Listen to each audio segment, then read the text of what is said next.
السلام عليكم ورحمة الله وبركاته. إن الحمد لله نحمده ونستعينه ونستغفره ونعوذ بالله من شرور أنفسنا وسيئات أعمالنا. من يهده الله فلا مضل له ومن يضلل فلا هادي له.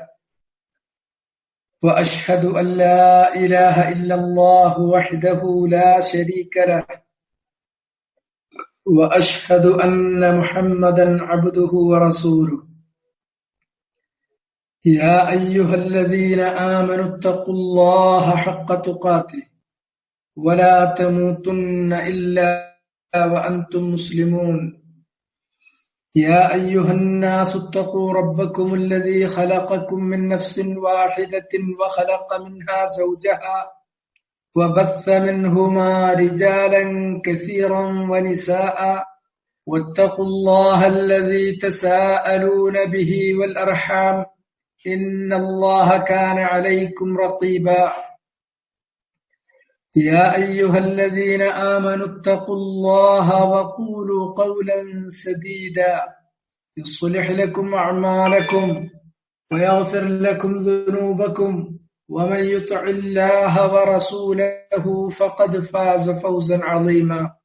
أما بعد فإن أصدق الكلام كلام الله وخير الهدي هدي محمد صلى الله عليه وسلم وشر الأمور محدثاتها فكل محدثة بدعة وكل بدعة ضلالة وكل ضلالة في النار. സഹോദരന്മാരെ, ഇന്നലെ നമ്മൾ പറഞ്ഞ് അവസാനിപ്പിച്ചത് 22ാമത്തെ സൂക്തമാണ്.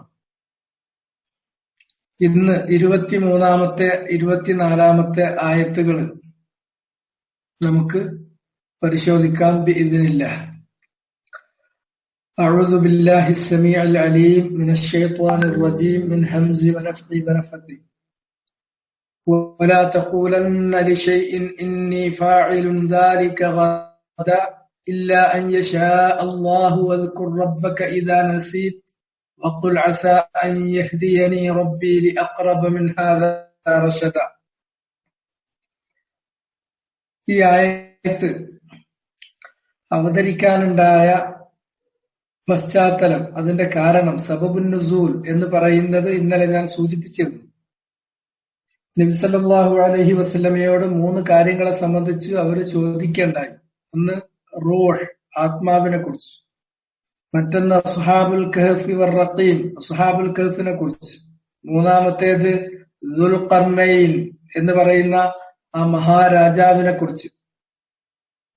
അപ്പൊ നബി സല്ലല്ലാഹു അലൈഹി വസല്ലം അവരോട് പറഞ്ഞു, ഞാനത് നിങ്ങൾക്ക് നാളെ പറഞ്ഞു തരാം. വഹയിലൂടെ വിവരം ലഭിച്ചിട്ട് അത് പറഞ്ഞു കൊടുക്കാം എന്ന അർത്ഥത്തിലാണ്. നാളെ ഞാൻ പറഞ്ഞു തരാം എന്ന് പറഞ്ഞാൽ ഭാവിയിൽ നടക്കാനിരിക്കുന്ന ഒരു കാര്യത്തെക്കുറിച്ച് നമ്മൾ പറയുമ്പോ അതിന് ചില മര്യാദകളുണ്ട്. ആ മര്യാദകൾ നമ്മൾ പാലിക്കണം. അത് പാലിക്കപ്പെടാതിരിക്കുമ്പോൾ അത് ഇനി നബി തന്നെയാണെങ്കിലും അല്ലാഹു സുബ്ഹാനഹു വ തആല അത് ഉണർത്തും. ശറഅന്റെ പ്രത്യേകത അതാണ്. വഹി ഇറങ്ങുന്ന കാലത്ത്, റസൂലുള്ളാഹി ജീവിച്ചിരിക്കുന്ന കാലത്ത് ഒരു കാരണവശാലും തഅഖീറുൽ ബയാനി അൻ വഖ്തിൽ ഹാജ, ഒരു കാര്യം വിശദീകരിക്കേണ്ട സമയത്ത് അത് വിശദീകരിക്കാതെ പിന്തിക്കുക എന്നത് ഉണ്ടാവില്ല. വഹി അവതരിച്ചുകൊണ്ടിരിക്കുന്ന കാലത്ത് റസൂലുള്ളാഹി സ്വല്ലല്ലാഹു അലൈഹി വസല്ലം സഹാബത്തിന്റെ ഇടയിൽ ജീവിച്ചുകൊണ്ടിരിക്കുന്ന കാലത്ത് ഏതെങ്കിലും ഒരു കാര്യം ഉണർത്തപ്പെടേണ്ടതുണ്ടെങ്കിൽ അത് ആ സമയത്ത് ഉണർത്തുക തന്നെ ചെയ്തിരിക്കും, വൈകിക്കുക എന്നതുണ്ടാവില്ല. അതുകൊണ്ട് നബി സല്ലല്ലാഹു അലൈഹി വസല്ലമയിൽ നിന്ന് ഇങ്ങനെ ഒരു സംഭവം നടന്നപ്പോ അവിടെ ഉണർത്തേണ്ട കാര്യം യഥാസമയത്ത് അള്ളാഹു ഉണർത്തി. വലാ തഖൂലന്ന ലിശൈഇൻ, നീ ഒരിക്കലും പറയാനിടവരരുത്. അവിടെ തഖൂലന്ന എന്ന് പറയുന്ന നൂന് 2 തരം നൂനുകളുണ്ട്. മുളാരിയായ ക്രിയയുടെ അവസാനത്തിൽ ചേരുന്ന നൂനുകളാണ്. ഒന്ന് ഖഫീഫാന്റെ നൂന്, മറ്റൊന്ന് തഖീലാന്റെ നൂന് എന്ന് പറയും. അത് രണ്ടും എംഫസൈസ് ചെയ്യാനാണ്, ഒരിക്കലും ചെയ്യരുത് എന്ന കാര്യത്തെ ഒന്നും കൂടി അടിവരയിട്ട് ഉറപ്പിക്കുന്നതിന് വേണ്ടിയാണ്, തഅക്കീദിന് വേണ്ടിയാണ് എന്ന് പറയും അറബിയിൽ. ഒരിക്കലും നീ പറഞ്ഞു പോകരുത്, ലിശൈഇൻ ഒരു കാര്യത്തെക്കുറിച്ചും, ഇന്നി ഫാഇലുൻ ദാലിക ഗദൻ നിശ്ചയമായും ഞാൻ ആ കാര്യം നാളെ ചെയ്യാം. കാരണം നാളെ ചെയ്യാം എന്ന് പറയാൻ, ഉറപ്പിച്ചു പറയാൻ ഒരു മനുഷ്യനാവില്ല. അതിനുള്ള കപ്പാസിറ്റി മനുഷ്യനില്ല, അള്ളാഹ് കൊടുത്തിട്ടില്ല.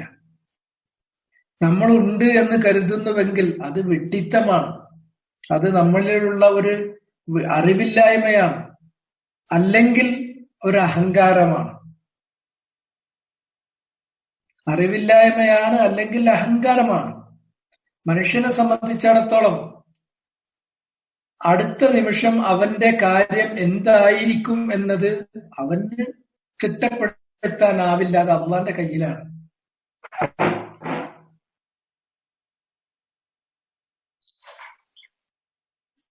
അല്ലാഹു സുബ്ഹാനഹു വ തആല അവന് എന്ത് ചെയ്യും അടുത്ത നിമിഷം?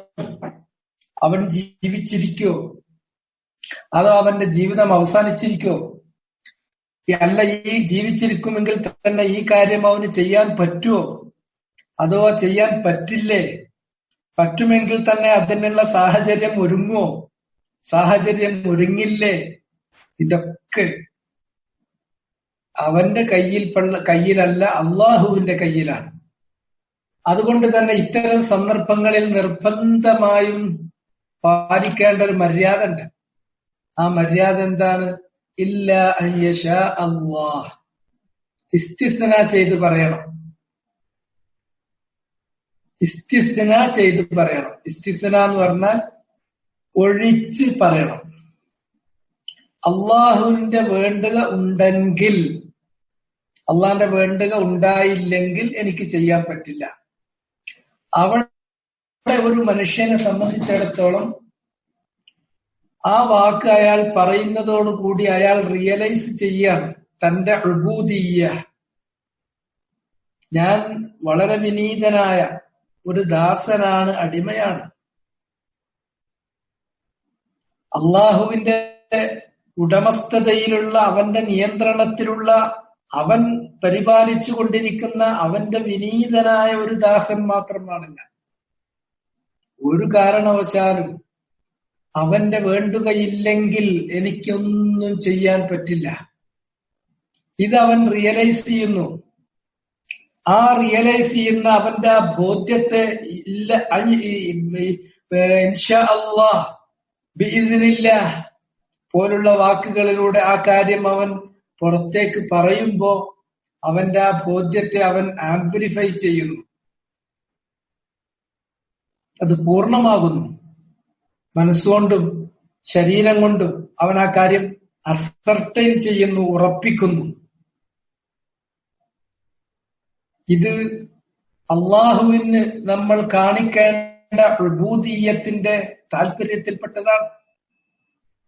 നബി സല്ലല്ലാഹു അലൈഹി വസല്ലം സന്ദർഭവശാൽ അങ്ങനെ പറയാതിരിക്കുകയും അതുകൊണ്ട് തന്നെ അല്ലാഹു സുബ്ഹാനഹു വ തആല അത് ഉണർത്തുകയും എന്നിട്ട് നബിക്കൊരു പാഠം നൽകുകയും ചെയ്തുകൊണ്ടാണ് പിന്നീട് ഈ കാര്യം അവതരിപ്പിച്ചത്. ഇവിടെ നമ്മൾ ശ്രദ്ധിക്കേണ്ട കുറച്ച് കാര്യങ്ങളുണ്ട്. ഈ ഇല്ലാ അൻ യശാ അല്ലാഹ് എന്ന് പറയുമ്പോ അതില് വലിയ കാര്യങ്ങൾ കിടക്കുന്നുണ്ട്. എന്താണ് വലിയ കാര്യങ്ങൾ? ഒരു വെറും വാക്കല്ല, ഒരു പൊളിവാക്കല്ല. ഞാൻ നേരത്തെ പറഞ്ഞല്ലോ, അയാളുടെ ബോധ്യമാണ്, അയാളുടെ ഈമാനാണ്. ഞാൻ എന്തിനും പോകുന്ന ഒരുത്തൻ, മൈ റൂൾ മൈ ലൈഫ് എന്ന് പറയുന്ന, എന്റെ ജീവിതത്തിന് എന്റെ നിയമം, എന്റെ നിയമമാണ് എന്റെ ജീവിതം, എനിക്ക് തോന്നിയതുപോലെ എന്ന് പറയുന്നവനല്ല. മറിച്ച് എന്റെ എല്ലാ കാര്യത്തിനും അള്ളാഹുവിന്റെ നിയമങ്ങളുണ്ട്. അവന്റെ ഇറാദത്തിന്, അവന്റെ മശീഅത്തിന്, അവന്റെ ഇച്ഛക്ക്, അവന്റെ ഇഷ്ടാനിഷ്ടങ്ങൾക്ക് വിധേയമായി മാത്രമേ എനിക്ക് നിലകൊള്ളാൻ സാധിക്കൂ. ഞാൻ എന്ത് കരുതിയാലും എന്റെ ആ കരുത്തിന്, എന്റെ ഉദ്ദേശത്തിന്, എന്റെ ഇഷ്ടാനിഷ്ടങ്ങൾക്ക്, എന്റെ വിൽ പവറിന് ഒരർത്ഥമല്ല. അത് അള്ളാഹുവിന്റെ ഇറാദത്തിന്, അള്ളാഹുവിന്റെ മശീഅത്തിന് വിധേയമാണ്. അവൻ വേണമെന്ന് വെച്ചാൽ മാത്രം എന്റെ കാര്യം നടക്കും. അല്ലാതെ നിരുപാധികമായ ഒരു ഇച്ഛാശക്തി എനിക്കില്ല. കുറച്ചു കാര്യങ്ങളിൽ അള്ളാഹ് നമുക്ക് സ്വാതന്ത്ര്യം തന്നിട്ടുണ്ട്. അതിൽ നമുക്ക് ഉദ്ദേശിക്കാനുള്ള സ്വാതന്ത്ര്യമുണ്ട്. പക്ഷെ നടപ്പിലാകുക എന്നുള്ളത് അത് അള്ളാന്റെ മശീഅത്തിന് വിധേയമാണ്. അത് തന്നെ കുറച്ചു കാര്യങ്ങളിൽ, ജീവിതത്തിൽ വളരെ പരിമിതമായ ചില മേഖലയിൽ മാത്രം നമുക്ക് സ്വതന്ത്രമായി ഉദ്ദേശിക്കുവാനുള്ള സ്വാതന്ത്ര്യം അള്ളാഹ് വിട്ടു തന്നിട്ടുണ്ട്. അത് നമുക്ക് ഉദ്ദേശിക്കാം. ഉദ്ദേശിച്ചാൽ പോലും ആ കാര്യം പൂർത്തീകരിക്കണമെങ്കിൽ അള്ളാഹുവിന്റെ തൗഫീഖ് അതിന്റെ കൂടെ വരണം. അതുകൊണ്ട് തന്നെ നമ്മുടെ മശീഅത്ത് എന്ന് പറയുന്നത് അള്ളാഹുവിന്റെ മശീഅത്തിന് വിധേയമാണ്. വമാ തശാഊന ഇല്ലാ അൻ യശാ അല്ലാഹ്. അള്ളാഹുവിന്റെ മശീഅത്തുണ്ടെങ്കിൽ അത് മാത്രമേ, അതിന് വിധേയമായി മാത്രമേ നിങ്ങൾക്കൊരു കാര്യം ഉദ്ദേശിച്ച് നടപ്പിലാക്കാൻ സാധിക്കൂ. നിങ്ങളുടെ മശീഅത്ത് അള്ളാഹുവിന്റെ മശീഅത്തിന് വിധേയമാണ്. അത്രത്തോളം നമ്മൾ കാര്യങ്ങളിൽ എത്തുമ്പോൾ ഉബൂദിയ്യത്തിന്റെ കാമ്പിലേക്ക് നമ്മൾ പ്രവേശിക്കുകയാണ്. ഇത് മനസ്സിലുണ്ടായാൽ മാത്രം പോരാ. അങ്ങനെ മനസ്സിലുള്ള ആ ബോധ്യത്തെ മനസ്സ് തസ്ദീഖ് ചെയ്യുന്ന, ഹൃദയം ജിനാൻ, നമ്മുടെ ഹൃദയം തസ്ദീഖ് ചെയ്യുന്ന ആ കാര്യത്തെ നാവ് കൊണ്ട് നമ്മൾ ഡിക്ലെയർ ചെയ്യണം. നാവ് കൊണ്ട് നമ്മൾ അത് ഡിക്ലെയർ ചെയ്യണം. അപ്പോഴാണ് മനുഷ്യന്റെ അകവും പുറവും തമ്മിലുള്ള കോൺകോർഡൻസ് നടക്കുന്നത്. ഉള്ളിലൊന്ന് പുറത്തൊന്ന് പറ്റില്ല. ഉള്ളിലില്ലാത്തത് പുറത്തു പറയുകയാണെങ്കിൽ അതിന്റെ അർത്ഥം കാപ്പട്യം എന്നാണ്. എന്നാൽ ഉള്ളിലുള്ള ഒരു കാര്യം നമ്മൾ പുറത്തു പറയാൻ തയ്യാറാകുന്നില്ലെങ്കിൽ അത് അഹങ്കാരം, ഇസ്തിക്ബാറാണ്. അത് രണ്ടും ഈ മക്കാമിൽ, ഈ സന്ദർഭത്തിൽ അനുയോജ്യമല്ല. അതുകൊണ്ട് ഉള്ളിൽ വേണത്. ആ ഉള്ളിലുള്ള കാര്യത്തെ നമ്മൾ ഔട്ട്വാർഡിലേക്ക്, നമ്മുടെ ബാഹ്യമായ തലത്തിലേക്ക് അതിനെ നമ്മൾ കൊണ്ടുവരുന്നതാണ് പ്രഖ്യാപനം. അങ്ങനെ പ്രഖ്യാപിച്ചേ പറ്റൂ. അങ്ങനെ ചില വാക്കുകൾ, കുറെ കാര്യങ്ങളുണ്ട്. നബി സല്ലല്ലാഹു അലൈഹി വസല്ലം അതിന്റെ പ്രാധാന്യം കൃത്യമായി നമ്മളെ ബോധ്യപ്പെടുത്തിയിട്ടുണ്ട്. അവിടുന്ന് പറഞ്ഞു, അബൂ ഹുറൈറ റിവായത്ത് ചെയ്യുന്ന ഹദീസിൽ, അൻ അബീ ഹുറൈറ റളിയല്ലാഹു അൻഹു അനിൻ നബി സല്ലല്ലാഹു അലൈഹി വസല്ലം ഖാൽ, റസൂലുള്ളാഹി സ്വല്ലല്ലാഹു അലൈഹി വസല്ലം പറഞ്ഞതായി സ്വഹാബി വര്യനായ അബൂ ഹുറൈറ റളിയല്ലാഹു തആല അൻഹു പറയാണ്, ഇന്നൽ അബ്ദ് ലയതകല്ലമു ബിൽ കലിമ മിൻ റിദ്വാനില്ലാഹി ലാ യുൽഖി ലഹാ ബാലൻ യർഫഉഹു അല്ലാഹു ബിഹാ ദറജാത്ത്. ഒരു മനുഷ്യൻ ചിലപ്പോ ഒരു വാക്കുച്ചരിക്കും. ആ വാക്ക് യഥാസ്ഥാനത്ത് പറയേണ്ട വാക്ക് പറയേണ്ട സ്ഥാനത്ത് ശരിക്കയാൾ അത് മനസ്സിൽ തട്ടിയങ്ങ് പറഞ്ഞു കഴിഞ്ഞാൽ ആ വാക്ക് മിൻ റിദ്വാനില്ലാഹ്, അള്ളാന്റെ തൃപ്തിയിൽപ്പെട്ട, അള്ള പൊരുത്തപ്പെടുന്ന, അള്ള താല്പര്യപ്പെടുന്ന, അള്ള നമ്മളോട് അനുശാസിച്ചിട്ടുള്ള വാക്കാണ് എങ്കിൽ അതയാളുടെ ഉള്ളിലുണ്ട്, അതയാളുടെ മനസ്സിലുണ്ട്. അയാളുടെ ഉള്ളും പുറവും തമ്മിൽ യോജിച്ചു വരികയാണ്. അത് അല്ലാഹു സുബ്ഹാനഹു വ തആലാന്റെ മുന്നിൽ ഇയാൾ കാണിക്കുന്ന ഉബൂദിയ്യത്തിന്റെ തഹഖീഖാണ്. അതുകൊണ്ട് തന്നെ യഥാർത്ഥത്തിൽ അതിന് ഇത്ര വലിയൊരു അസറുണ്ടാകും, ഇത്ര വലിയൊരു പ്രതികരണം ഉണ്ടാകും. ലാ യുൽഖി ലഹാ ബാലൻ. അത്ര അയാള് അതിന്റെ പ്രതികരണത്തെ കുറിച്ച്, അതിന്റെ പ്രതിഫലത്തെ കുറിച്ച്, അത് ചെലുത്തുന്ന ഇമ്പാക്റ്റിനെ കുറിച്ച് ആളത്ര ബോധേടല്ല. ലാ യുൽഖി ലഹാ ബാലൻ. അതിനത്ര അയാള് ഗൗനിക്കുന്നില്ല, ശ്രദ്ധ കൊടുക്കുന്നില്ലെങ്കിൽ പോലും. പക്ഷേ ആ കാര്യം, ആ ഒരു വാക്കാണെങ്കിലും അത് ഉള്ളും പുറവും യോജിച്ചു വരുന്നതാണ്. അയാളുടെ മനസ്സിലുള്ള ബോധ്യത്തെയാണ് അയാൾ അയാളുടെ നാവ് കൊണ്ട് ഡിക്ലെയർ ചെയ്യുന്നത്. അങ്ങനെയുള്ള ചില വാക്കുകളുണ്ട്. യർഫഉഹുല്ലാഹു ബിഹാ ദറജാത്ത്. അത് മുഖേന അള്ളാഹു അയാളുടെ പദവികളെ ഉയർത്തും. ഒന്നും രണ്ട് പദവിയൊന്നല്ല. യർഫഉഹുല്ലാഹു ബിഹാ ദറജാത്ത്. ഒരുപാട് പദവികൾ അള്ളാഹു ഉയർത്തി കൊടുക്കും. ഇനി അതിന് വൈസ് വേഴ്സ നേരെ അഭിമുഖമായിട്ട് വേറൊരു പ്രതിഭാസമുണ്ട്, വേറൊരവസ്ഥ ഉണ്ട്. വൈനൽ അബ്ദ ലയതകല്ലമു ബിൽ കലിമ മിൻ സഖത്തില്ലാഹ്. അള്ളാഹുവിന് ഒട്ടും ഇഷ്ടമില്ലാത്ത, അള്ളാഹുവിന്റെ കോപം വിളിച്ചു വരുത്തുന്ന വാക്കും ഇതേമാതിരി അവൻ പറയും. അത് ആ വാക്ക് അള്ളാന്റെ കോപത്തിന് കാരണമാകുന്ന വാക്ക് അയാൾ ആ അങ്ങനത്തെ ഒരു സന്ദർഭത്തിലാണ് പറയണത്, അങ്ങനത്തെ ഒരു കാര്യത്തിലാണ് പറയണത്. അതയാളുടെ ഉള്ളില് ഉള്ള കാര്യമാണ്, അതയാളുടെ പുറത്ത് നാവിലേക്ക് വരുന്നു. അങ്ങനെ വന്നാൽ അയാൾ വിചാരിക്കും ഒരു വാക്കല്ലേ, ആ സാരല്ല. ഇങ്ങനെ എല്ലാറ്റിനെയും സാരല്ലാണ്ടാക്കുന്ന ക്യാഹെ എന്ന് പറയുന്ന ടീമുണ്ട്. ആ അർത്ഥത്തിൽ അയാൾ കണക്കിലെടുക്കുന്നു. പക്ഷെ അള്ളാഹ് അത് വെറുതെ വിടില്ല. യഹ്വി ബിഹാ ഫീ ജഹന്നം. ആ വാക്ക് മുഖേന അയാൾ നരകത്തിലേക്ക് വീണുകൊണ്ടേയിരിക്കും, ആപതിച്ചുകൊണ്ടേയിരിക്കും. ചില റിവായത്തില് 70 ഖരീഫ, 70 വർഷം, അത്രയും ആഴങ്ങളിലേക്ക് വീണു പോകാൻ ഒരു വാക്ക് മതി. അപ്പൊ വാക്ക് എന്ന് പറയുമ്പോ വേർഡ് പവർ എന്നൊക്കെ നമ്മൾ പറയും സാധാരണ, അത് വേറെ അർത്ഥത്തിലാ പറയാം. എന്നാൽ വേർഡ് പവർ നിങ്ങൾ കാണണമെങ്കിൽ ഇങ്ങനത്തെ വിഷയത്തിലേക്ക് വരും. അപ്പോൾ ആ വേർഡ് പവർ ബോധ്യപ്പെടുക. അല്ലാത്ത വേർഡ് പവർ ഒന്നുമല്ല. വല്ലാത്ത വേർഡ് പവർ എന്നൊക്കെ പറഞ്ഞിട്ടുണ്ടെങ്കിൽ സെമിനാർ നടത്തി പൈസ ഉണ്ടാക്കാൻ പറ്റുന്ന വേർഡ് പവർ ഉള്ളൂ. അതിൽ ആ സെമിനാറിന് കിട്ടുന്ന വില ആ 10,000 അല്ലെങ്കിൽ 25,000 അതൊക്കെയാണ് അതിന്റെ വില, അതൊക്കെയാണ് അതിന്റെ പവർ. അതിൽ കവിഞ്ഞ വലിയ പവറൊന്നും അതിനില്ല. എന്നാൽ ശരിയായ വേർഡിന്റെ പവർ ഒരു ബോധ്യത്തിൽ നിന്ന് മനസ്സ് സത്യപ്പെടുത്തിയ കാര്യം, അതിന്റെ റിയലൈസേഷന്റെ റിഫ്ലക്ഷൻ, അതിന്റെ ശരിയായിട്ടുള്ള ട്രൂ റിഫ്ലക്ഷൻ നാവിലൂടെ അയാൾ ഡിക്ലെയർ ചെയ്യുന്നു എങ്കിൽ അത് അള്ളാന്റെ തൃപ്തി സമ്പാദിക്കുന്നതാണെങ്കിൽ അത് അള്ളാന്റെ സഹത്ത്, അള്ളാന്റെ കോപം വിളിച്ചു വരുത്തുന്നതാണെങ്കിൽ യഹ്വി ബിഹാ ഫീ ജഹന്നം, നരകത്തിലേക്ക് വർഷങ്ങളോളം ആപതിക്കാൻ കാരണമാകും. അതിൽപ്പെട്ട അങ്ങനത്തെ വേർഡ് പവർ എന്ന് പറയുന്ന ആ പവർ നമുക്ക് ശരിക്കും മനസ്സിലാക്കി തരുന്ന വാക്കിൽപ്പെട്ട ഒരു സംഭവമാണ് ഇൻഷാ അല്ലാഹ്. അതിന്റെ ഒരു ചെറിയ 1-2 ഉദാഹരണങ്ങൾ പറയാം.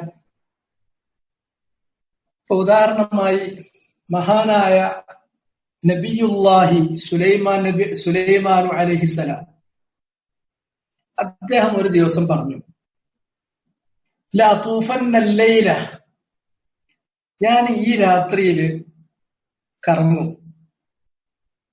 അദ്ദേഹത്തിനുള്ള ഭാര്യമാരുടെ അടുക്കലേക്കൊക്കെ കറങ്ങും. ആ ഭാര്യമാരുടെ എണ്ണം 70 അല്ലെങ്കിൽ 90 അല്ലെങ്കിൽ 100, 2-3 വ്യത്യസ്ത റിവായത്തുകൾ വന്നിട്ടുണ്ട്. അല്ലാഹു അഅലം. ഏതാണെങ്കിലും പഴയ കാലത്തെ ചരിത്രമാണ്. റസൂലുള്ള നമുക്ക് ഉദ്ധരിച്ചു തരുന്നതാണ്. ധാരാളം ഭാര്യമാരുണ്ടായിരുന്ന ഒരു നബിയാണ് നബിയുല്ലാഹി സുലൈമാൻ അലൈഹിസ്സലാം. അദ്ദേഹത്തിന്റെ ഭാര്യമാരിൽ 100ഓളം വരുന്ന ഭാര്യമാരുടെ അടുക്കൽ, എല്ലാവരുടെ അടുക്കലും ഇന്നത്തെ രാത്രി ഞാൻ ചെല്ലും. എന്നിട്ട് അവരുമായുള്ള ആ ബന്ധത്തിൽ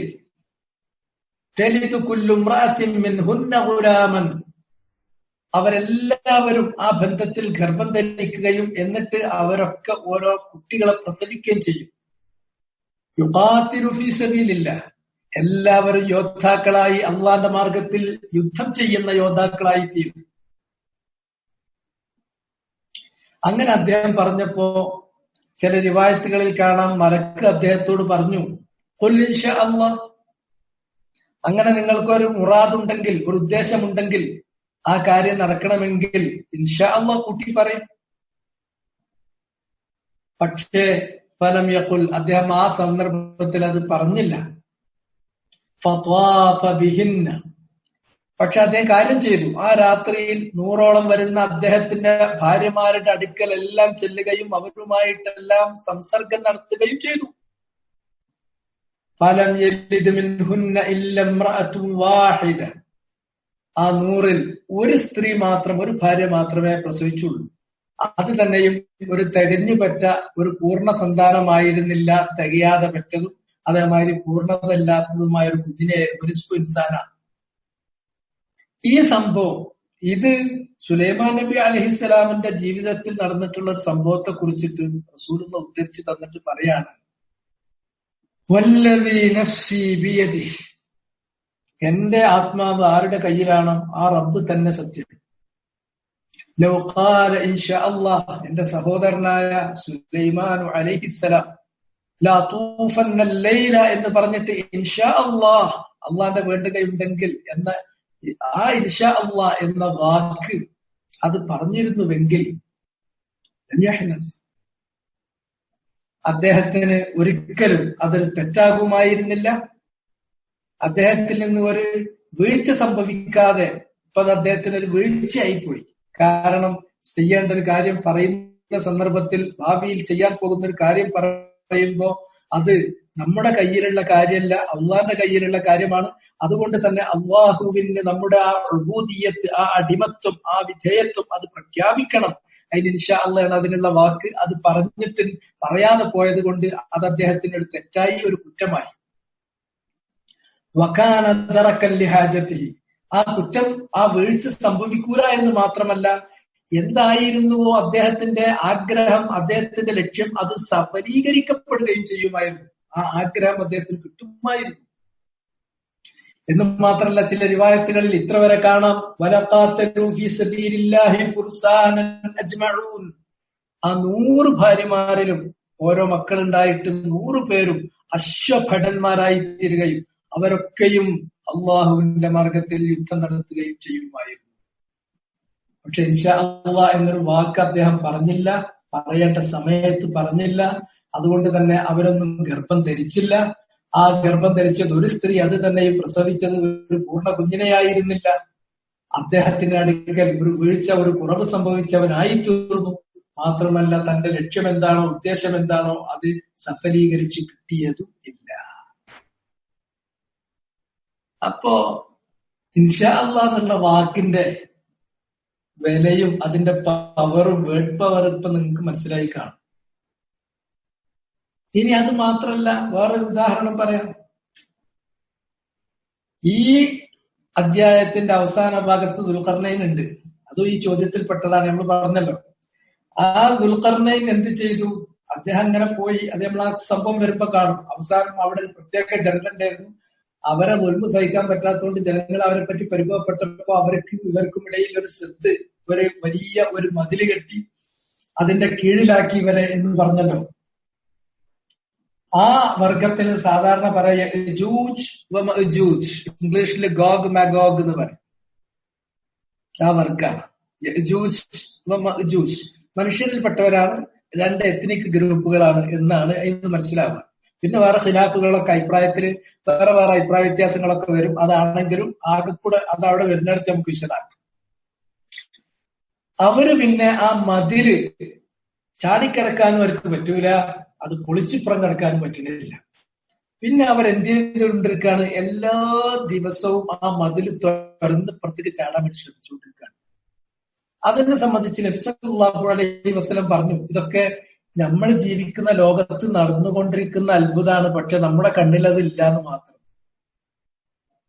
നമ്മളെ കുറിച്ച്, നമ്മുടെ അസ്തിത്വത്തെ കുറിച്ച്, നമ്മൾ ജീവിക്കുന്ന പ്രപഞ്ചത്തെ കുറിച്ച്, അതുപോലെ നമ്മൾ വിശ്വസിക്കുന്ന ദീൻ, ഇസ്ലാം ദീനിനെ കുറിച്ച്, ഇങ്ങനെ കുറെ നമ്മുടെ ശരാശരി ധാരണക്ക് എത്തിപ്പിടിക്കാനോ അല്ലെങ്കിൽ അനുഭവത്തിലേക്ക് വരാത്തതോ ആയ ഒരുപാട് പിടുത്തം കിട്ടാത്ത കാര്യങ്ങളുണ്ട്. അങ്ങനെ പിടുത്തം കിട്ടാത്ത കാര്യങ്ങൾ നമ്മുടെ ജീവിതത്തിലുണ്ടാകും, നമ്മൾ ജീവിക്കുന്ന ഈ പ്രപഞ്ചത്തിലുണ്ടാകും, അതുപോലെ തന്നെ നമ്മൾ സ്വീകരിക്കുന്ന നമ്മുടെ ഈ ദീനുൽ ഇസ്ലാമിലുണ്ടാകും. എല്ലാം കൂടി മനുഷ്യന്റെ ബുദ്ധിക്ക് ആകെ കെട്ട് കപകുപയാക്കിയിട്ട് ഇങ്ങനെ ഊതിപ്പരത്തി വിടാം എന്ന് വിചാരിക്കണ്ട. അത്ര ചെറുതല്ല അള്ളാന്റെ കാര്യങ്ങൾ. അള്ളാന്റെ ഡിസൈൻ അത്ര വലുതാണ്, അത്ര ശക്തമാണ്. അതുകൊണ്ട് തന്നെ ഈ ഭൂലോകത്ത്, നമ്മൾ ജീവിക്കുന്ന ഈ ഭൂലോകത്ത് തന്നെ നടക്കുന്നു. അവര് ദിവസവും അതിന്റെ ആ മതില് തുറക്കാൻ ശ്രമിച്ചുകൊണ്ടിരിക്കുകയാണ്. ഹദീസിൽ റസൂലുള്ളാഹി സ്വല്ലല്ലാഹു അലൈഹി വസല്ലം പറഞ്ഞു, യഹ്ഫിറൂനഹു കുല്ല യൗം, എല്ലാ ദിവസവും അത് അവരിങ്ങനെ തുറന്നുകൊണ്ടിരിക്കുകയാണ്. ഹത്താ ഇദാ കാദു യഖ്രിഖൂനഹു, അങ്ങനെ ആ മതില് തുറന്നിട്ട് അതിന്റെ ഓട്ട പുറത്തേക്കുണ്ട്, ഓട്ട പെടാറാകുമ്പോ, അത് ഓട്ട തുളഞ്ഞിട്ടാണ് പുറത്തേക്ക് ചാടി അവർക്ക് പോരാം. അത് ആവാറാകുന്ന സമയത്ത് ആലല്ലദി അലൈഹിം, ആ യജൂജ് മഅജൂജ് അവരെ സൂപ്പർവൈസ് ചെയ്യുന്ന അവരുടെ സൂപ്പർവൈസർ പറയും, ഇർജിഉ ഫസതഖരിഖൂനഹു ഗദൻ, ഇന്ന് നിങ്ങൾ മടങ്ങിപ്പോകുക, ഇന്നിപ്പോ ഏതായാലും പിന്നെ നമ്മൾ കുഴിച്ച് തുറന്ന് ഓട്ടയായി കിട്ടിയില്ലല്ലോ, നാളത്തോടു കൂടി ഓട്ടയാകും. നാളത്തോടുകൂടി ഓട്ടാവും എന്ന് പറഞ്ഞാൽ മൂപ്പറ കയ്യിലാണ് എല്ലാ കാര്യം എന്ന രൂപത്തിലാണ്. അപ്പൊ അള്ളാഹ് സമ്മതിക്കുവോ? അങ്ങനെ നേരത്തെ ഉള്ളതിനേക്കാളും വളരെ കഠിനമായിട്ട്, അതിനേക്കാളും ബലത്തോടു കൂടി ബലിഷ്ഠമായിട്ട് ആ സത്ത്, ആ മതിൽ അള്ളാഹ് വീണ്ടും അതിന്റെ പൂർവ്വസ്ഥിതിയിലേക്ക് കൊണ്ടുവരും. അങ്ങനെ ഓരോ ദിവസവും ഇത് ആവർത്തിച്ചു കൊണ്ടേയിരിക്കുകയാണ്. ഏതാണ്ട് ഓട്ട തുളയാറാകുമ്പോഴാണ് പറയാ, ഇന്ന് മടങ്ങിക്കോളി, ഇനി നാളത്തോടു കൂടി നമുക്ക് ഓട്ട കിട്ടും. നാളത്തോടുകൂടി കിട്ടൂല. അങ്ങനെ പോയി അവസാനം ഹത്താ ഇദാ ബലഗ മുദ്ദത്തുഹു, അവസാനം ഖിയാമത്ത് നാളിന്റെ മുമ്പ് അവർ പുറത്തു വരും. അത് ഖിയാമത്ത് നാളിന്റെ അശ്റാത്തിൽപ്പെട്ടതാണ്. ഖിയാമത്ത് നാൾ അടുത്തു എന്നതിന് അള്ളാഹ് കാണിച്ചു തരുന്ന ലക്ഷണങ്ങളിൽപ്പെട്ടതാണ് ഖുറൂജു യജൂജ വ മഅജൂജ്, യജൂജ് മഅജൂജിന്റെ പുറപ്പെടൽ. അത് ഖിയാമത്ത് നാളിന്റെ തൊട്ടു മുമ്പ് സംഭവിക്കുന്ന വലിയ അശ്റാത്തുകളിൽ, വലിയ ലക്ഷണങ്ങളിൽപ്പെട്ട ഒന്നാണ്. അങ്ങനെ അവരുടെ ആ സമയമെത്തുമ്പോൾ അവര് തുറന്ന് മറ്റു മനുഷ്യരുടെ അടുക്കലേക്ക് അവരങ്ങോട്ട് അള്ളാഹ് പുറത്തിറക്കാൻ ഉദ്ദേശിക്കുമ്പോൾ അങ്ങനെ തുറന്ന് ഓട്ടയായിട്ട് പുറത്തേക്ക് ചാടുന്ന ആ ദിവസം, അന്ന് ഇങ്ങനെ അതിന്റെ തലേ ദിവസം തുറക്കുമ്പോ ഇയാൾ പറയും, അവരെ സൂപ്പർവൈസർ പറയും, ഇർജിഉ, ഇന്ന് നിങ്ങൾ പോയിക്കോളൂ, ഫസതഖരിഖൂനഹു ഗദൻ ഇൻഷാ അല്ലാഹ് വസ്തത്ന, നാളെ നിങ്ങൾ ഇത് ഓട്ട തുറന്നു കിട്ടും, ഇൻഷാ അല്ലാഹ്, അള്ളാന്റെ വേണ്ടുകയാൽ. വസ്തത്ന, അങ്ങനെ നാളെ ചെയ്യാൻ പോകുന്ന ഒരു കാര്യത്തെ കുറിച്ച് പറയുമ്പോൾ പാലിക്കേണ്ട മര്യാദ ഇസ്തിത്ന, അള്ളാഹ് ഉദ്ദേശിച്ചാൽ എന്ന് ഒഴിച്ചു പറയണം. അങ്ങനെ അദ്ദേഹം ഒഴിച്ചു പറഞ്ഞു. അങ്ങനെ റസൂലുള്ളാഹി പറയാണ്, അങ്ങനെ ഫയർജിഊൻ, അവർ മടങ്ങിപ്പോകുന്നു ആ ദിവസം. ഫയജിദൂനഹു കഹൈഅതിഹി ഹീന തറകൂഹു ഫയഖ്രിഖൂനഹു ഫയഖ്റുജൂന അലന്നാസ്. അങ്ങനെ പിറ്റേ ദിവസം അവർ വന്നു നോക്കുമ്പോ തലേ ദിവസം അവര് ഏതൊരവസ്ഥയിലാണോ വിട്ടത്, കുഴിച്ച് എവിടെ എത്തിയെന്നോ അത് അവിടെ തന്നെ നിൽക്കുന്നുണ്ട്. സാധാരണ അത് വീണ്ടും അടഞ്ഞ് ഫില്ല് ചെയ്ത് വരലാണ്, ഇത് അവിടെ തന്നെ നിൽക്കുന്നുണ്ട്. അങ്ങനെ അവരങ്ങിട്ട് പിന്നെ വീണ്ടും തുറന്നിട്ട് അതിനെ നോട്ടപ്പെടുത്തി ഫയഖ്റുജൂന അലന്നാസ്, ആ ദ്വാരത്തിലൂടെ അവർ ജനങ്ങളിലേക്ക് പുറത്തേക്ക്, മനുഷ്യലോകത്തേക്ക് പുറത്തേക്ക് ചാടുകയാണ്. അപ്പൊ അതിന് ഇതുവരെ ഖിയാമത്ത് നാള് വരെ സാധിക്കാതിരിക്കുന്നതിന് അള്ളാഹ് വെച്ചൊരു നിമിത്തം അവർ ഇസ്തിസ്നാ ചെയ്യുന്നില്ല. അതുകൊണ്ട് തന്നെ അവര് തുറന്ന് എവിടെ എത്തിയോ അത്രയും ഭാഗം വീണ്ടും ഫില്ല് ചെയ്ത് തന്നെ വരികയാണ്. അങ്ങനെ അള്ളാഹു അവര് ജനങ്ങളിലേക്ക് വരണമെന്ന് ഉദ്ദേശിക്കുന്ന അവധിയെത്തുന്ന ആ ദിവസത്തിന്റെ തലേ ദിവസം അവരുടെ സൂപ്പർവൈസർ പറയുന്നു, നാളെ ഇൻഷാ അള്ളാഹ്, അള്ളാന്റെ വേണ്ടുകയാൽ നമുക്കിത് ഓട്ട തുറഞ്ഞു കിട്ടും, നിങ്ങൾ പോയിക്കോളി, നാളെ വന്നിട്ട് ബാക്കിയാക്കാം. അങ്ങനെ നാളെ പിറ്റേന്ന് വന്ന് നോക്കുമ്പോ അതേ തുളച്ചു വെച്ചോടെ തന്നെ നിൽക്കുന്നുണ്ട്, ബാക്കി തുറന്നു, അങ്ങനെ നോട്ടയായി കിട്ടി. അങ്ങനെ ജനങ്ങളുടെ അടുക്കിലേക്ക് അത് വരുന്നു. ഇതാണ് അതിന്റെ കാര്യം.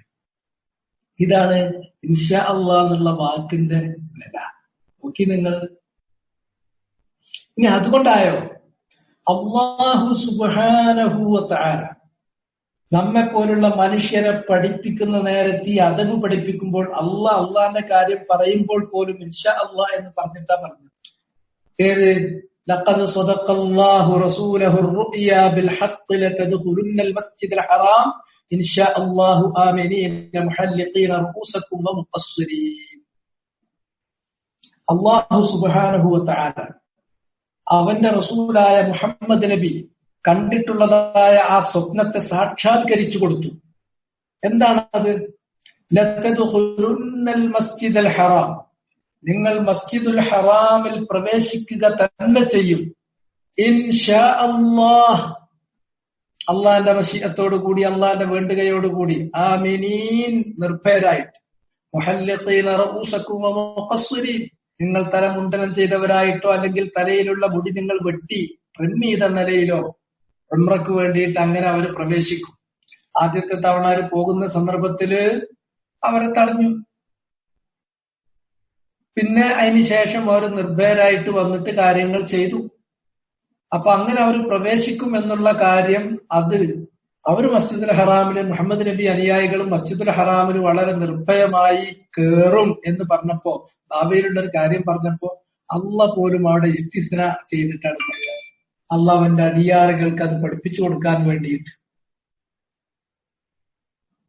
അള്ളാഹ്ക്ക് അറിയുന്ന കാര്യത്തിൽ പോലും അള്ളാഹു അവിടെ ഇസ്തിസ്ന ചെയ്ത് പറയുന്നു. അപ്പൊ അറിയാത്ത നമ്മൾ, ഖൽഖുകൾ അറിയാത്ത നമ്മൾ അങ്ങനത്തെ ഒരു കാര്യം പറയുമ്പോ ഇസ്തിസ്ന ചെയ്യൽ ഔജബുൽ വുജൂബ്, ഏറ്റവും വലിയൊരു നിർബന്ധകാരിയായി തീരാ. ഇങ്ങനെ ഇസ്തിസ്ന ചെയ്ത് പറഞ്ഞിടത്തൊക്കെ കാര്യങ്ങൾ വിജയിക്കും. ഇസ്തിസ്ന ചെയ്യാത്തടത്തൊക്കെ അല്ലാഹു സുബ്ഹാനഹു വ തആല ആ കാര്യങ്ങൾ വിജയിപ്പിക്കൂല. ഇങ്ങനെയാണ് അതിന്റെ ചരിത്രം, ഇങ്ങനെയാണ് അതിന്റെ ചര്യ. നോക്കി നിങ്ങൾ, മൂസാ നബിനെ ഇടങ്ങാറാക്കി അത് ചോദിക്കും ഇത് ചോദിക്കും, അതിന്റെ കളർ എന്താണ്, നീട്ടെത്രയാണ്, മണ്ണെന്താണ്, അത് പിന്നെ കൂട്ടാൻ ഉപയോഗിച്ചതാണോ, അതല്ല വെള്ളം തുക്കോരാൻ ഉപയോഗിച്ചതാണോ, ഇങ്ങനത്താണോ ചോദിച്ചുകൊണ്ടേയിരുന്നു.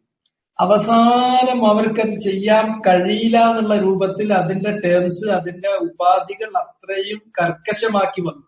ആ സമയത്ത് പറയാണ് കാരു, അവസാനത്തെ അവരുടെ വാക്ക് കേട്ടു. ബനൂ ഇസ്രായേലിയർ പറയാണ് ഉദ്ഉ ലനാ റബ്ബക യുബയ്യിൻ ലനാ മാഹി. മൂസ അലൈഹിസ്സലാമിനോട് അവർ പറയുന്നു, അല്ലയോ മൂസ, നീ നിന്റെ റബ്ബിനോട് ഒന്ന് ദുആ ചെയ്ത് നോക്ക്. യുബയ്യിൻ ലനാ, അള്ളാഹ് ഞങ്ങൾക്ക് വ്യക്തമാക്കി തരട്ടെ, മാഹിയ, ഏതാണ് ആ പശു, ഞങ്ങൾ അറുക്കേണ്ടതായ പശു. ഇന്നൽ ബഖറത ശാബഹ അലൈന, ഞങ്ങൾ അറുക്കേണ്ട പശു ഏതാണ് എന്ന കാര്യത്തിൽ ഞങ്ങൾക്ക് അടുത്ത ആശയക്കുഴപ്പത്തിലാണ്, അങ്കലാപ്പിലാണ്. വ ഇന്നാ ഇൻഷാ അല്ലാഹു ലമുഹ്തദൂൻ, അള്ളാന്റെ വേണ്ടുകയുണ്ടെങ്കിൽ അത് ഏതാണ് ആ പശു എന്ന കാര്യത്തിൽ ഞങ്ങൾ ഒരു നേരായ ചിന്തയിൽ, നേർവഴിയിൽ ഞങ്ങൾ എത്തിപ്പെടുമല്ലോ. ആ ഇൻഷാ അല്ലാഹ് പറഞ്ഞു. ആ ചോദ്യത്തോടു കൂടി ക്ലിയർ ആയിട്ട് പറഞ്ഞു. അത് അതോടുകൂടി അവർ ആ പശുവിനെ പിടിച്ചു അറുത്തു. അവരുടെ കാര്യം പരിഹാരങ്ങളായി. അവിടെയും ആ പശുവിനെ അറുക്കുകയും അതിന്റെ കുറച്ച് മാംസം കൊണ്ട് കൊല്ലപ്പെട്ടിട്ടുള്ള വ്യക്തിയെ അടിച്ച് അയാൾ പുനരുജ്ജീവിച്ച് അയാളുടെ ഘാതകനെ അയാൾ വെളിപ്പെടുത്തുകയും ചെയ്യുക എന്ന കാര്യത്തിൽ അവരെത്തുന്നത് എപ്പോഴാണ്?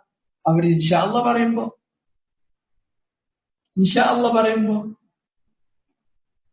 മഹാന്മാരായ അമ്പിയാക്കന്മാര്, മുൻഗാമികളായ അമ്പിയാക്കന്മാര് നമുക്ക് ഈ ചരിത്രമാണ് കാണിച്ചു തന്നിട്ടുള്ളത്. ഇബ്രാഹിം നബി അലൈഹി സ്വലാത്തു വസ്സലാം സ്വപ്നത്തിലൂടെ അള്ളാന്റെ കൽപ്പന വരികയാണ്. ആ ഇസ്മായിൽ അലൈഹിസ്സലാം ഇങ്ങനെ ഓടിച്ചാടി നടക്കാൻ പ്രായമാകുമ്പോ അവനെ ബലി നൽകണം. ഇബ്രാഹിം അലൈഹിസ്സലാത്തു വസ്സലാം മകനെ വിളിച്ചിട്ട് പറയുന്നു, ഇന്നി അറാഫിൽ മനാമി അന്നി അദ്ബഹുക മകനെ, നിന്നെ അള്ളാഹ്ക്ക് വേണ്ടിയിട്ട് ബലി നൽകാനാണ് സ്വപ്നത്തിൽ എനിക്ക് കൽപ്പന വന്നിട്ടുള്ളത്. ഫൻദുർ മാദാ തറ, നീ എന്ത് കാണുന്നു, നീ ഒന്ന് നോക്ക്, നീ ഒന്ന് പറയ്, നീ എന്ത് കാണുന്നു. അപ്പോ ഇസ്മായിൽ നബി അലൈഹിസ്സലാത്തു വസ്സലാം അതിന് വഴങ്ങിക്കൊടുക്കാൻ, കീഴ്പ്പെട്ടു കൊടുക്കാൻ, അപ്പൊ ഞാനിന് വഴങ്ങിത്തരാമെന്ന് ഒരൊറ്റ വാക്ക് അങ്ങനെ ഭാവി പറഞ്ഞാൽ അത് വേറൊന്നാണ്.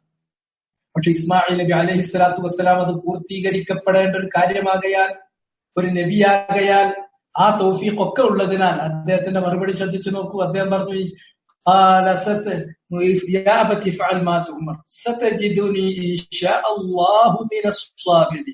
ഇപ്പൊ നിങ്ങൾക്ക് കിട്ടിയ കൽപ്പന എന്താണോ ആ കൽപ്പന അതേപടി നിങ്ങൾ നിറവേറ്റിക്കൊള്ളു. അള്ളാന്റെ മശീഅത്തോടു കൂടി അള്ളാനെ വേണ്ടുകയാൽ അതൊരു വെപ്രാളം കാണിക്കാതെ അതിന് കീഴ്പ്പെടുന്ന, ക്ഷമിക്കുന്ന ഒരു ഒരുത്തനായിട്ട് എന്നെ നിങ്ങൾക്ക് കാണാൻ സാധിക്കുക തന്നെ ചെയ്യും. അവിടെ ഇൻഷാ അല്ലാഹ് പറഞ്ഞു. ഇനി അത് മാത്രമാണ്. നിങ്ങൾ നോക്കൂ, യൂസുഫ് നബി അലൈഹിസ്സലാത്തു വസ്സലാം അവസാനം ഈജിപ്തിലെ ഭക്ഷ്യവകുപ്പൊക്കെ കൈകാര്യം ചെയ്തുകൊണ്ടിരിക്കുകയാണ്. അദ്ദേഹത്തിന്റെ മാതാപിതാക്കളും അതേപോലെ സഹോദരന്മാരും ഒക്കെ ഇങ്ങനെ വന്നു.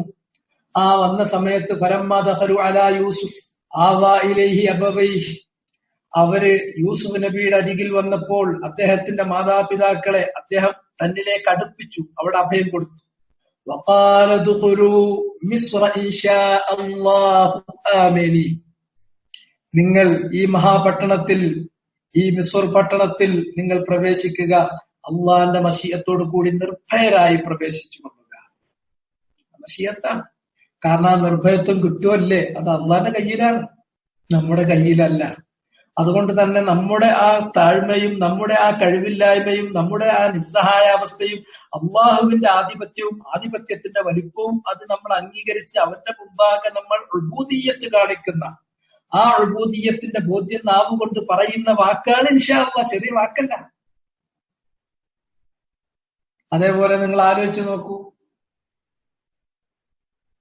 ശുഐബ് നബി അലൈഹിസ്സലാത്തു വസ്സലാം, ശുഐബ് നബി അലൈഹിസ്സലാത്തു വസ്സലാം അദ്ദേഹത്തിന്റെ 2 പെൺകുട്ടിമാര്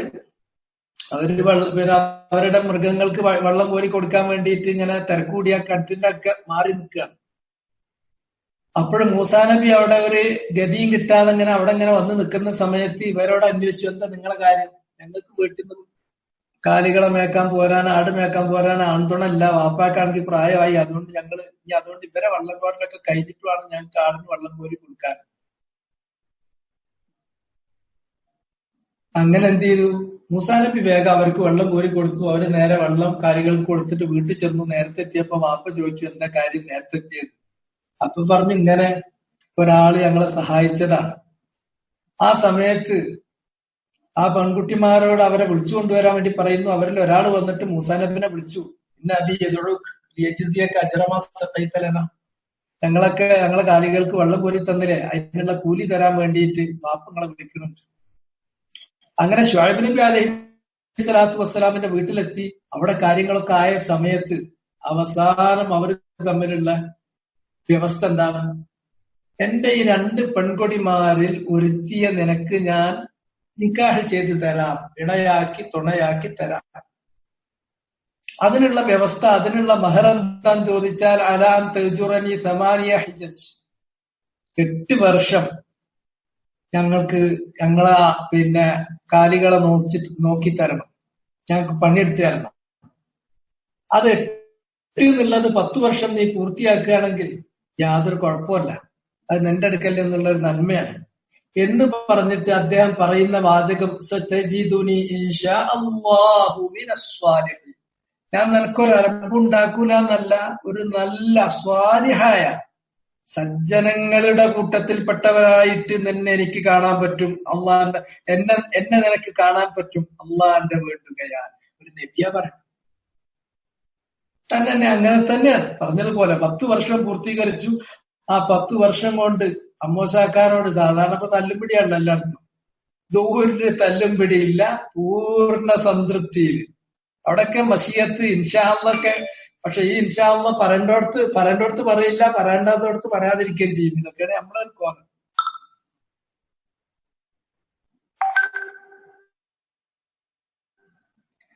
സാധാരണ പല ആളുകളെയും കാണാം, പ്രത്യേകിച്ച് നീളക്കുപ്പായൊക്കെ ഇട്ട് അതേമാതിരി പ്രത്യേക ഒരു വേഷമൊക്കെ ധരിച്ച് ഇങ്ങനെ നടക്കുന്ന കുറച്ച് ആൾക്കാരുണ്ട്. അവര് 2 കയ്യൂടി ഇങ്ങനെ പിടിച്ച് എന്നിട്ട് ഇൻഷാ അല്ലാഹ് എന്തിന് കഴിഞ്ഞു പോയൊരു കാര്യത്തിന് ഇൻഷാ അല്ലാഹ്. വാപ്പ മരണപ്പെട്ടു കഴിഞ്ഞ വർഷം, ഇൻഷാ അല്ലാഹ്. കഴിഞ്ഞ വർഷം വാപ്പ മരണപ്പെട്ടിന് ഇന്ന് ഇൻഷാ അല്ലാഹ് പറയും. ഒക്കത്തിന് ഇൻഷാ ഇൻഷാ ഇൻഷാ ഇൻഷാ. ഇങ്ങനെ അസ്ഥാനത്ത് കൊണ്ടുപോയിട്ട് അർത്ഥമില്ലാതെ ഇൻഷാ അല്ലാഹ് പറയുന്നത് പരിഹാസമാണ്. അങ്ങനെ ഇൻഷാ അല്ലാഹ് പറഞ്ഞുകൊണ്ട് നടക്കണ കുറെ ആളുകളെ നമ്മൾ കാണാറുണ്ട്. പക്ഷെ ഇത് അതിൽ കവിഞ്ഞൊരു വാക്കാണ്.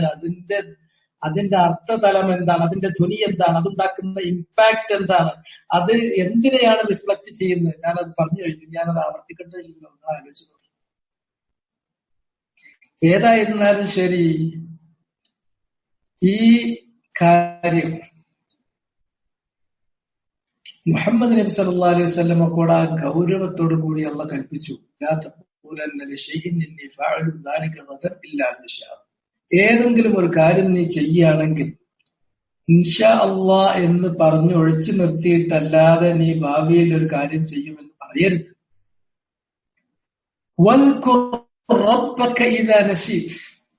നീ നിന്റെ റബ്ബിനെ മറന്നുപോയെങ്കിൽ, ഏതെങ്കിലും ഒരു നിമിഷം നീ മറന്നു പോയാൽ, ഓർമ്മ വരുന്ന ആ സമയത്ത് ഈ ദിക്ർ പറയാൻ വിട്ടും പോകരുത്.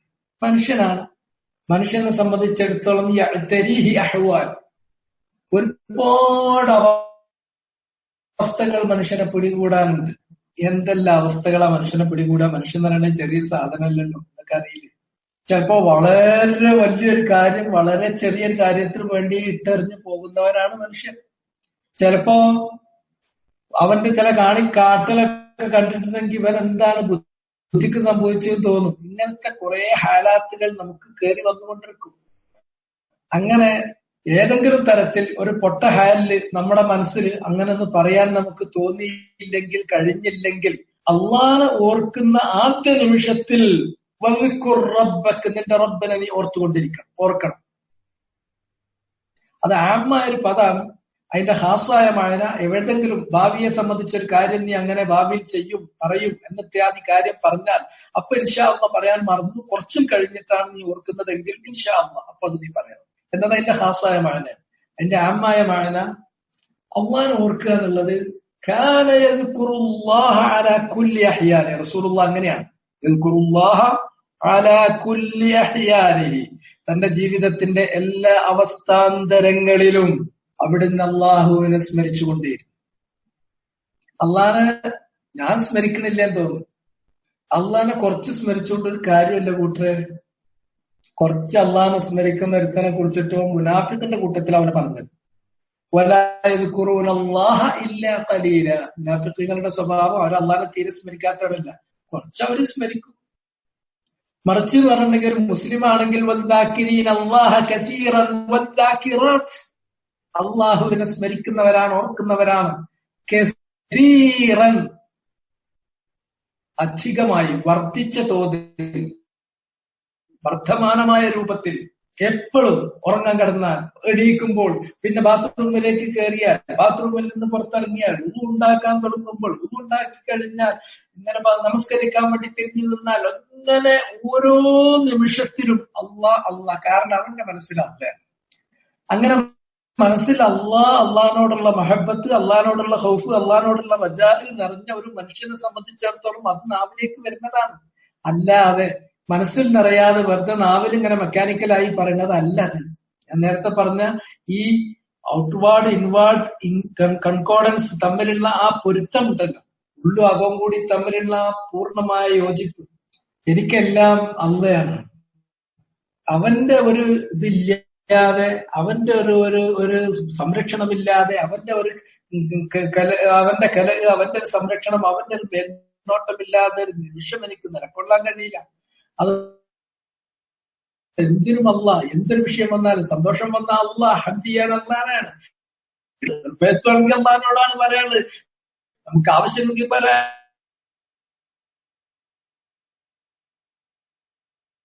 പെട്ടെന്ന് മനസ്സിലാകുള്ളൂ. കാരണം പലരുടെയും മനസ്സിലുണ്ടാകുന്ന ഒരു അവസ്ഥ അതാണ്. സ്നേഹം, ഒരാളോട് മനസ്സിൽ കണ്ണ് കൂട്ടി വെച്ചാലും അവർ തന്നെയാണ് മനസ്സിൽ. രാത്രി കിടക്കാൻ ഉറങ്ങിയാലും അവർ തന്നെയാണ് മനസ്സിൽ. സ്വപ്നത്തിലും അവർ തന്നെയാണ് മനസ്സിൽ. ഉണർന്ന് കഴിയുമ്പോഴും അവർ തന്നെയാണ് മനസ്സിൽ. കാരണം എന്ത്, നിങ്ങളുടെ മനസ്സിനെ അപ്പോ തന്നെ ആരോട് പറയുമ്പോഴും അതിനെ കുറിച്ച് പറഞ്ഞുകൊണ്ടേയിരിക്കും. അത് ഭൗതിക ലോകത്ത് നമ്മൾ പോകുന്ന നമുക്കുണ്ടാകുന്ന ഒരു അനുഭവത്തിന്റെ സ്ഥിതി അതാണ്. ഇത് പരിമിതമായ തോതിൽ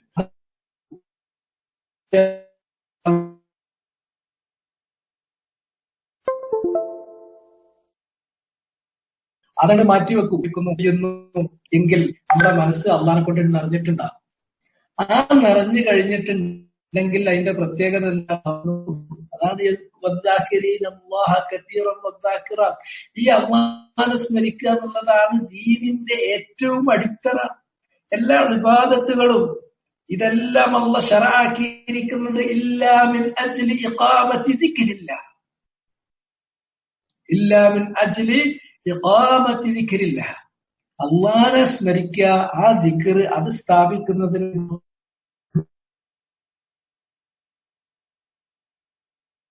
ഇബാദത്തുകളും നമുക്ക് ശറഅാക്കിയിട്ടുണ്ട്. അതുകൊണ്ട് അതുകൊണ്ട് കുറെ സമയം അള്ളാഹിനെ ഓർക്കുക. ഗഫലത്തിലായി നമ്മൾ വരരുത്.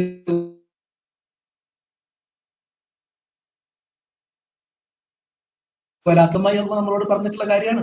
അള്ളാഹിനെ ഓർക്കാത്ത പാടില്ല. ഒന്ന് തുമ്മിയാൽ അൽഹംദുലില്ലാഹ്, അങ്ങനെ ഓരോ കാര്യങ്ങളും എന്ത് വന്നാലും, എന്ത് സംഭവം, ദുഃഖമാണെങ്കിലും സന്തോഷമാണെങ്കിലും സന്താപമാണെങ്കിലും ക്ഷേമമാണെങ്കിലും ക്ഷാമമാണെങ്കിലും സുഖാണെങ്കിലും ദുഃഖാണെങ്കിലും എല്ലാറ്റിലും അല്ലാഹ് ഇതെന്നെ വേണം. വഖുൽ, നീ പറയൂ, അസാ അൻ യഹ്ദിയനി റബ്ബി, എന്റെ റബ്ബ് എനിക്ക് വഴി ചേർത്തേക്കാം, എന്നെ വഴി ചേർത്തേക്കാം, ലി അഖ്റബ മിൻ ഹാദാ റശദ, ഇതിനേക്കാളും ഇപ്പൊ ഞാൻ ഉള്ളതിനേക്കാളും റഷദ്, സന്മാർഗത്തോടെ ഏറ്റവും അടുത്തതിലേക്ക് സന്മാർഗത്തിൽ ഏറ്റവും ശരിയായതിലേക്ക് എന്റെ റബ്ബ് തന്നെ വഴി കാണിച്ചു തരാം. നമ്മൾ എത്ര ആണെങ്കിലും കുറ്റങ്ങൾ ഉണ്ടാകും. കുറ്റങ്ങളും കുറവുകളും ഇല്ലാത്തവനായി മനുഷ്യന്മാരിൽ ആരുമില്ല. അങ്ങനെ ഓരോ അനുദിനവും നമ്മുടെ ഈ പ്രാർത്ഥന കൊണ്ട്, നമ്മുടെ ദുആ കൊണ്ട്, നമ്മുടെ താഴ്മ കൊണ്ട്, നമ്മൾ കീഴ്പ്പെടുന്നത് കൊണ്ട്, നമ്മുടെ ആത്മാർപ്പണം കൊണ്ട് നമ്മൾ അല്ലാഹു സുബ്ഹാനഹു വ തആല നമ്മളെ കൂടുതൽ കുറവുകൾ പരിഹരിച്ച്, ഈമാൻ വർദ്ധിപ്പിച്ച്, യഖീൻ വർദ്ധിപ്പിച്ച്, പൂർണ്ണതയുടെ ഭാഗത്തേക്ക്, റഷദിന്റെ ഭാഗത്തേക്ക് കൂടുതൽ അടുപ്പിക്കണം. ഇതാണ് നമ്മുടെ നേട്ടം, ഇതാണ് നമ്മുടെ പ്രവർത്തനം കൊണ്ട് വരേണ്ടത്, ഇതാണ് നമുക്ക് നേടാനുള്ളത്. അതുകൊണ്ട് എന്റെ റബ്ബ് എന്നെ കൂടുതൽ അഖ്റബു റഷദൻ, റഷദിലേക്ക് ഏറ്റവും അടുത്തതിലേക്ക്, ഇതിനേക്കാളും റഷദിലേക്ക് അടുത്തതിലേക്ക്, ഇതിനേക്കാൾ സന്മാർഗത്തിലേക്ക് അടുത്ത വഴിയിലേക്ക് എന്റെ റബ്ബ് എന്നെ ചേർത്തേക്കാം. ഇതാണ്. അപ്പൊ ഇതില് നമ്മളെ തൊള്ളേന്ന് വരുന്ന വാക്ക് ചെറുതല്ല. വാക്കിന് നമുക്ക് പൂർണ്ണമായ ഉത്തരവാദിത്തമുണ്ട്. അത് നമ്മുടെ ഉള്ളും പുറവും തമ്മിലുള്ള ഒരു യോജിപ്പാണ്. അതുകൊണ്ട് തന്നെ അള്ളാഹിന്റെ റിദ്വാനിൽപ്പെട്ട വാക്കുകൾ അതിന്റെ യഥാസമയത്ത് ശരിയായ അർത്ഥത്തിൽ മനസ്സിലുറപ്പിച്ച് തൊള്ളോണ്ട് പറഞ്ഞാൽ നമ്മൾക്ക് ഭാവനയിൽ കാണാൻ കഴിയാത്ത ഉയരങ്ങളിലേക്ക്, പദവികളിലേക്ക് അള്ളാഹ് നമ്മൾ ഉയർത്തും എന്ന റസൂലുള്ളാഹി പറഞ്ഞത്. അതല്ല തെറ്റായ കാര്യങ്ങൾ, കുഫറിന്റെയും ശിർക്കിന്റെയും നന്ദികേടിന്റെയും വാക്കുകൾ ഇതേപോലെ നമ്മളിൽ നിന്ന് വന്നുപോയി കോപം അത് വലിച്ചു കൊണ്ടുവരുന്ന ഇത്തരം വാക്കുകൾ നമ്മളിൽ നിന്ന് വന്നു കഴിഞ്ഞിട്ടുണ്ടെങ്കിൽ വർഷങ്ങളോളം 70 ആണ്ട് നരകാഗ്നിയിലേക്ക്, നരകത്തിന്റെ കുണ്ടത്തിലേക്ക്, താളത്തേക്ക്, ആഴങ്ങളിലേക്ക് പതിച്ചുകൊണ്ടിരിക്കുന്ന അവസ്ഥ നമുക്കുണ്ടാകും. അതിൽപ്പെട്ട വളരെ പ്രധാനപ്പെട്ട ഒരു വാക്കാണ് ഇൻഷാ അല്ലാഹ്. അതിന്റെ ശരിയായ സ്ഥാനത്ത് അത് പറയേണ്ടടുത്ത് പറയണം, ആ സ്ഥാനത്ത് അത് പറയാൻ ചെയ്യരുത്. അത് പറയാത്തത് കൊണ്ട് നബി സല്ലല്ലാഹു അലൈഹി വസല്ലമ അള്ളാഹു നബിയെ പോലും അള്ളാഹു അത് പഠിപ്പിച്ചിട്ടുള്ള വളരെ മഹത്തായ ഒരു ആയത്ത്, 2 ആയത്തുകളാണ് കേട്ടത്. ഇവിടെ നിന്ന് അവസാനിപ്പിക്കുകയാണ്. ബാക്കിയുള്ളത് ഇൻഷാ അല്ലാഹ് അടുത്ത സെഷനിൽ നമുക്ക് പറയാം. സുബ്ഹാനകല്ലാഹുമ്മ വബിഹംദിക അശ്ഹദു അൻ ലാ ഇലാഹ ഇല്ലാ അൻത അസ്തഗ്ഫിറുക വഅതൂബു ഇലൈക്.